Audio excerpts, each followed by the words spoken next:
The sterile hospital room was filled with the soft cries of a newborn, a stark contrast to the tension that hung in the air. I clutched the swaddled bundle in my arms, exhausted but elated, only to be blindsided by the words that Derek uttered with a casualness that cut through the joy like a knife. "I think it's time we talk," Derek said, his eyes avoiding mine as he fidgeted with the hem of his jacket. I glanced at him, my tired eyes seeking reassurance in his familiar face. But there was something different. Something distant. The anticipation knotted my stomach, and a chill seeped into the warmth of the room. "Talk about what, Derek?" I asked, my voice barely above a whisper. The words felt heavy, as if the universe conspired to steal the joy of our child's birth. He took a deep breath, as if summoning the courage to say the unspeakable. "Riley and I have been seeing each other for a while now, and I've made a decision." My heart skipped a beat, and I stared at him, waiting for the punchline to a cruel joke, but the gravity in his expression told me this was no jest. "I want to marry Riley. We'll raise this child together." He dropped the bomb, and the world around me blurred into a surreal nightmare. The baby's cries seemed to amplify, matching the cacophony in my mind. "Marry Riley?" I managed to choke out, my grip on our child tightening. Derek nodded, the weight of his words settling in the room like an uninvited guest. "I've thought long and hard about this. It's what I want." The silence that followed was broken only by the rhythm of the baby's cries. My throat felt dry, and I struggled to find words that could capture the betrayal. You're joking, right?" I stammered, desperately searching his eyes for a sign that this was some twisted jest. "I wish I were," he replied, finally meeting my gaze. The distance in his eyes shattered the last remnants of denial, leaving behind a profound ache. The room felt colder, the happiness I had clung to slipping through my fingers. In the space where love once thrived, an unexpected betrayal loomed, casting a shadow over the fragile joy of our child's birth. The hospital room, once a sanctuary of potential and love, now echoed with the weight of Derek's declaration. He stood there, as if he had dropped a truth bomb and was waiting for the fallout. I clutched our newborn tighter, a feeble attempt to shield her from the impending storm. "Raise our child with Riley," I repeated, the words tasting bitter on my tongue. I could feel the eyes of our daughter on us, oblivious to the turmoil unfolding in her tiny world. Derek nodded, his expression oddly calm, considering the emotional tempest he had just unleashed. "Mia and I have been planning this for a while. It's the right thing to do." "The right thing?" I scoffed, my exhaustion giving way to disbelief. "This is the right thing to do after I've just given birth to our child? Derek, what about us?" His eyes flickered with a mix of determination and guilt. "Us, Meline, we've been struggling for a while. This," he gestured towards our daughter, "doesn't change that." I felt a surge of anger, mingled with the exhaustion of childbirth. "So, what? You're just going to walk out on us? On your family?" "It's not about walking out, it's about being honest with ourselves," he replied, his tone oddly rational, as if he had rehearsed this speech. "Honest? Derek, we just had a child together. How can you be so cold?" I shot back, the weight of betrayal turning my words into shards. He sighed, as if trying to find the right words. "Meline, please try to understand. This is for the best, for everyone involved." The absurdity of his words struck me. For the best? How is tearing our family apart for the best? What about our child? Don't you think she deserves better than this? Derek avoided my gaze, his resolve crumbling under the weight of the truth. I thought about it. Riley and I will provide a stable environment. She deserves that. I shook my head, unable to fathom the logic. A stable environment? By breaking up her family the moment she's born? "Derek, you're not making any sense." The room seemed to constrict around us, the gravity of his decision pulling me into an abyss of disbelief. Our daughter's cries mingled with the silence that followed, punctuating the reality of Derek's shocking announcement, a declaration that shattered the very foundation of the life we had built together. In the days that followed Derek's shocking announcement, the truth unraveled with a relentless force, like a thread pulled from a carefully woven tapestry. The hospital room, once filled with the promise of new beginnings, transformed into a battleground of revelations. "You knew, didn't you?" I confronted Derek, my voice a mixture of anger and despair. The weight of betrayal had settled, and now I sought answers. Derek avoided my eyes, a telltale sign of guilt. "Meline, it's not that simple. I never meant to hurt you." The room felt stifling, the air thick with the tension of unspoken truths. You never meant to hurt me. You were cheating on me while I carried our child. How can you say that? I demanded, my voice rising with every word. His shoulders slumped, a silent acknowledgement of his guilt. I didn't plan for things to turn out this way. It just happened. Happened. I scoffed, the bitterness of reality settling in. Infidelity doesn't just happen, Derek. It's a choice, and you chose to betray our family. He sighed, a feeble attempt to convey remorse. Meline, please. I never meant for it to get this far. Riley and I were just what? Friends? I interrupted, my frustration boiling over. Don't insult my intelligence, Derek. I've seen the pictures, the evidence. This was more than just friendship. His gaze dropped to the floor, unable to meet my accusing eyes. I never wanted you to find out like this. I thought we could figure things out, that you wouldn't have to know. The absurdity of his words infuriated me. Figure things out by keeping me in the dark while you played house with Riley? Do you have any idea how much you've shattered my trust? Derek winced, a palpable acknowledgement of the damage he had wrought. I messed up, Meline. I never wanted it to come to this. As the truth hung in the air, I struggled to comprehend the magnitude of the betrayal. Do you love her? I asked, almost afraid of the answer. His silence spoke volumes, confirming the depth of his infidelity. It's not about love. It's about, I don't know, something different. Something different. I repeated, incredulous.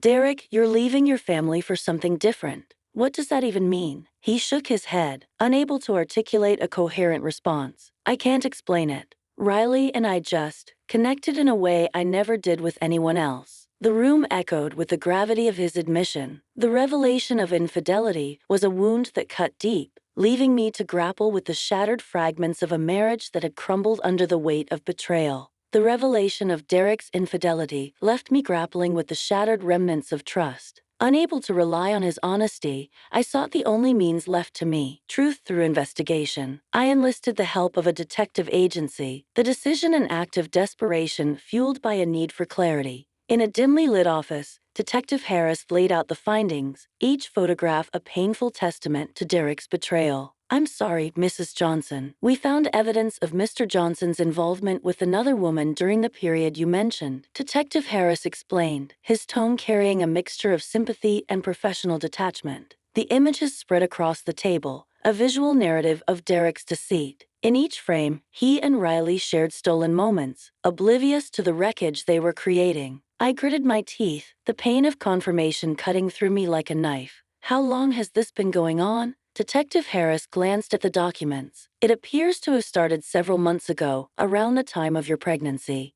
Months of lies and betrayal, all concealed behind Derek's facade of normalcy. What was he thinking? The detective hesitated before responding, choosing his words carefully. People make choices for various reasons, Mrs. Johnson. It's not always easy to understand. As I sifted through the damning evidence, I couldn't help but wonder how I had been oblivious to the unraveling of my own life. Did he ever mention Riley to you? Detective Harris shook his head. No, he was careful not to bring her into any official conversations. We had to dig deep to uncover this. I sighed, the weight of the truth settling in my chest. Thank you, Detective. I appreciate your help. As I left the detective agency, the cold reality of my situation enveloped me. The involvement of a detective had peeled away the layers of deception, leaving me to confront the stark truth. The photographs, a painful testament to Derek's infidelity, became the catalyst for the decisions that loomed ahead. Armed with the damning evidence from the detective agency, I confronted Derek in the once hallowed space of our home. The air crackled with tension as I laid out the incriminating photographs on the kitchen table,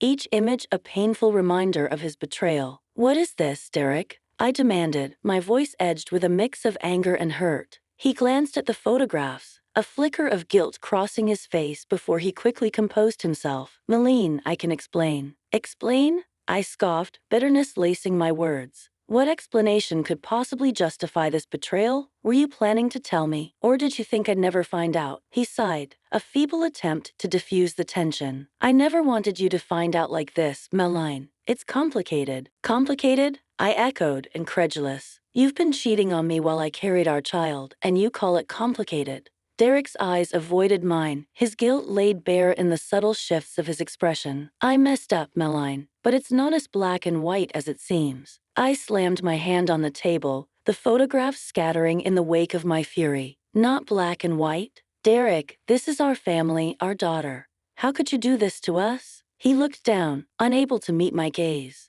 I never meant for it to get this far. Riley and I were just what? Friends? I interrupted, the frustration boiling over. I've seen the evidence, Derek. This was more than friendship. He ran a hand through his hair, a sign of agitation. It's complicated, Meline. Riley and I. Save it, Derek, I snapped, my patience waning. I'm not interested in your justifications. The evidence speaks for itself. We're done. A heavy silence settled in the room, broken only by the distant hum of traffic outside. The weight of my decision hung in the air, and for a moment, Derek seemed to grasp the magnitude of the consequences. You can't just decide that, Meline. We have a child together, he pleaded, desperation tainting his voice. Our child deserves better than a father who betrays his family, I retorted, my resolve unwavering. I'm filing for divorce. As the words hung in the air, a chasm opened between us, separating what was left of our shattered marriage. The confrontation marked a turning point, a painful acknowledgement that the path forward would be one of healing and rebuilding, a path I would walk alone, determined to provide a stable environment for our daughter, free from the shadows of Derek's betrayal. The aftermath of our confrontation unfolded beyond the confines of our home. The news of Derek's infidelity reached the ears of the company president, a man I had only seen in passing during corporate events. His unexpected intervention added a new layer of complexity to an already tumultuous situation. One evening, the president's stern voice echoed through my phone, a tone that conveyed both authority and disapproval. Mrs. Johnson, this is President Anderson. I've heard about the recent events involving your husband, and I believe it's affecting not only your personal life, but potentially his professional conduct as well. I swallowed hard, unprepared for the intrusion of my personal turmoil into the professional realm. President Anderson, I appreciate your concern, but I'm handling the situation. He paused, his response measured. While I sympathize with your personal challenges, I cannot ignore the potential impact on the company. It has come to my attention that Mr. Johnson's behavior may compromise the workplace environment. The gravity of his words sank in, and I found myself grappling with the consequences of Derek's actions beyond our fractured marriage. I've decided to take measures to address this matter within the company. President Anderson continued, his tone leaving little room for argument. Mr. Johnson will be transferred to a branch office in a rural location. This should help him reassess his priorities. The announcement struck me as both unexpected and necessary. President Anderson, I appreciate your involvement, but I hope you understand that my primary concern is providing a stable environment for our daughter. He acknowledged my concern with a curt nod, albeit over the phone. I understand, Mrs. Johnson. I believe this measure will be in everyone's best interest. You have my assurance that child support arrangements will be enforced. The conversation ended, leaving me to grapple with the implications of the company's intervention. The decision to transfer Derek, while a professional solution, had far-reaching consequences for our personal lives. When Derek received the news, his reaction was a mix of frustration and realization. Meline, I didn't expect the company to get involved like this. It's just a transfer. I can still be there for you and our daughter. I met his gaze with a firm resolve. Derek, this is a consequence of your actions. The company is taking steps to ensure a professional environment, and I won't stand in the way of that. Our focus should be on what's best for our daughter. As the company intervened, the trajectory of our lives shifted once again, setting in motion a series of events that would shape our futures in unexpected ways. With the company intervention settling into the background, I found myself standing at the crossroads of personal upheaval and professional resurgence. The fragments of my shattered marriage served as a stark backdrop to the decision I faced, resuming a career that had been momentarily eclipsed by the chaos of betrayal. As I re-entered the workforce, the familiar hum of a corporate environment greeted me like an old friend, offering a semblance of normalcy amidst the storm. The office became a sanctuary, a place where I could reclaim a sense of identity beyond the roles of wife and mother. Rose, a colleague and friend who had stood by me through the tumultuous events, greeted me with a warm smile as I stepped through the office doors. Meline, it's good to have you back. How are you holding up? I returned her smile, grateful for the genuine concern. It's a process, Rose. Taking it one step at a time. Her eyes flickered with understanding. Well, if there's anything you need, or if you just want to talk, I'm here for you. The camaraderie offered a sense of comfort, a reminder that amidst the personal chaos, the professional sphere could offer stability. As I delved into my tasks, President Anderson approached me, his demeanor a blend of professionalism and empathy. "Mrs. Johnson, welcome back. I've heard about the challenges you're facing, and I want to assure you that the company is here to support you." I nodded appreciatively, acknowledging the unexpected ally in the corporate arena. "Thank you, President Anderson. I'm here to focus on my work and provide the best for my daughter." He nodded in return, a silent acknowledgement of the unspoken complexities that lingered in the air. "Take the time you need, Mrs. Johnson. We understand that personal matters can impact professional life. Your dedication is valued." As the days turned into weeks, I found solace in the routine of work,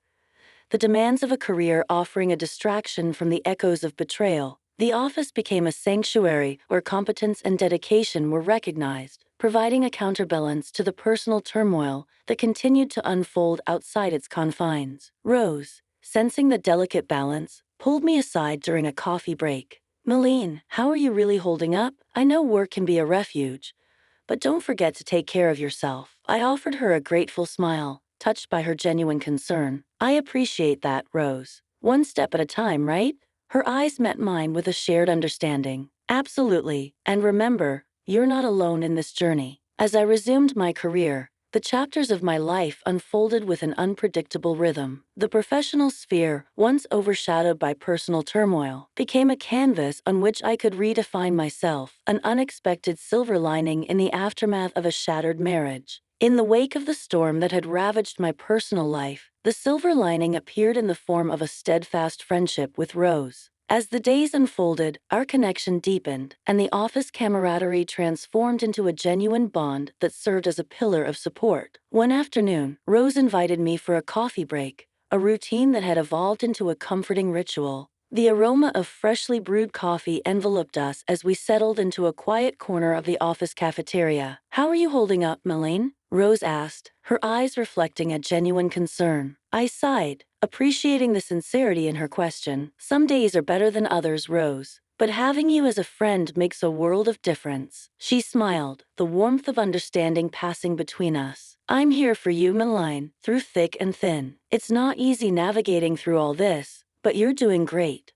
Her words, simple yet profound, offered a lifeline in the midst of chaos. "Thank you, Rose. Your friendship means more to me than I can express." As the weeks unfolded, our friendship extended beyond the confines of office hours. Rose became a confidant, a person with whom I could share the intimate struggles of rebuilding a life shattered by betrayal. One evening, over dinner at a quaint cafe, I opened up about the challenges I faced. "Rose, some days it feels like I'm trying to piece together a puzzle that's missing crucial pieces, and every attempt to move forward is a reminder of what I've lost." She listened attentively, her empathy a balm to the wounds of my vulnerability. "Malene, healing takes time, and it's okay to feel lost. But remember, you're not alone in this journey. We'll find those missing pieces together." Her unwavering support fueled a newfound strength within me. "You're right, Rose. I need to focus on the present and the future, not the fragments of the past." Our friendship became a source of inspiration, a testament to the resilience that could emerge from the wreckage of betrayal. As we navigated the complexities of life, Rose's steadfast presence provided a beacon of light, illuminating the path towards a future shaped by newfound strength and enduring friendship.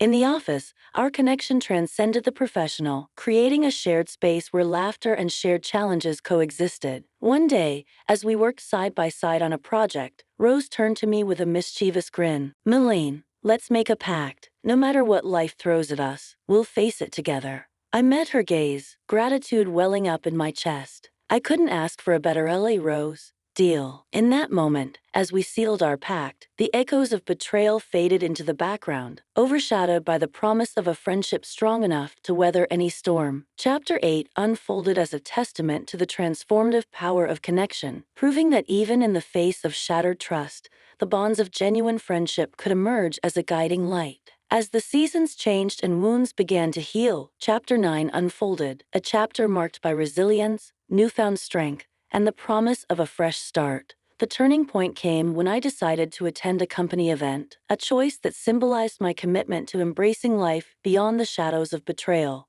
Dressed in a gown that radiated both elegance and determination, I stepped into a room filled with colleagues and acquaintances. President Anderson approached me with a genuine smile. "Mrs. Johnson, it's a pleasure to see you here. I appreciate your dedication to moving forward." I returned the smile, acknowledging the support that had transcended professional boundaries. "Thank you, President Anderson. It's time for a new beginning." His gaze held a hint of approval. "Indeed, Mrs. Johnson, embrace it." As the night unfolded, Rose joined me, her presence a testament to the enduring bond we have forged through shared challenges. We navigated the sea of conversations and laughter, standing side by side against the backdrop of a company that had witnessed both the highs and lows of our respective journeys. Rose nudged me playfully. "You're radiant, Melaine. This is your night." I chuckled, grateful for her infectious positivity. It feels good to reclaim a sense of normalcy. Tonight is about embracing the present and looking forward. As the evening progressed, a colleague approached, offering a genuine compliment.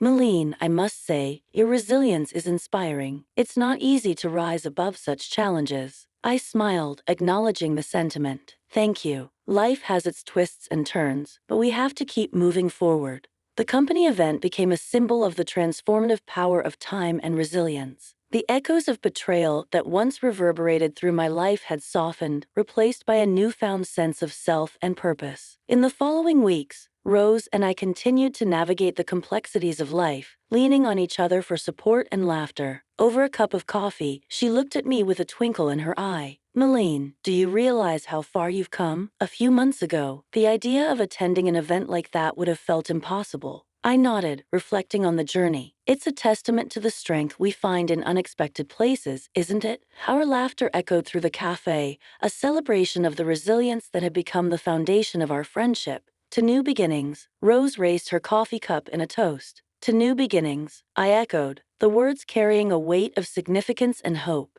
Chapter 9 unfolded as a chapter of renewal and possibility. Life, once marred by unexpected betrayal, now offered the canvas for a new beginning, a chapter defined by resilience, friendship, and the promise of a brighter future.